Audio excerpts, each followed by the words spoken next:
บางคนก็เป็นตกขาวเป็นเมือกมีกลิ่นคัน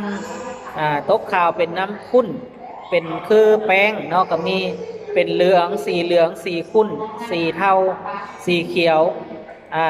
บางคนก็ปล่อยไว้ดนเนาะบางคนก็รักษามาตามห้องหมอไปกินยาห้องหมอมาหลายก็ยังบ่เซาซี่นะอ่าตัวนี้มันเกี่ยวกับอาหารการกินเกี่ยวกับระบบเลือดเนาะบางคนก็เป็นก้อน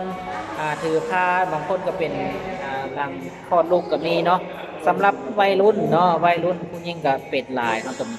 บางคนปล่อยไว้โดนจะเป็นซ้ำเหื่อเนาะอาการเหล่านี้เนาะที่ท่านรักษามาแล้วยังบ่เศร้าบ่หายก็แนะนำให้กินพวกสมุนไพรของเราสมุนไพรตัวนี้จะเป็นแคปซูลเนาะกล่องนึงจะบรรจุอยู่30แคปซูลเป็นสมุนไพรที่เข้าไปเฮ็ดให้มันลูกสะอาดไปฟอกเลือดเนาะคนที่เฮ็ดมดลูกย่นยานมดลูกบ่กระซับหรือว่าหน้าอกบ่กระซับมีกินตัวนี้เฮ็ดมดลูกของเฮาหดตัวขึ้นมาแล้วก็เฮ็ดประจำเดือนมาปกติฟอกเลือดให้สะอาดผิวพรรณเซาะใสเนาะเต่งตึงได้ตัวนี้นะต้านเชื้อมะเร็งคนที่เป็นมะเร็งขั้น1ขั้น2ก็สามารถช่วยได้เนาะ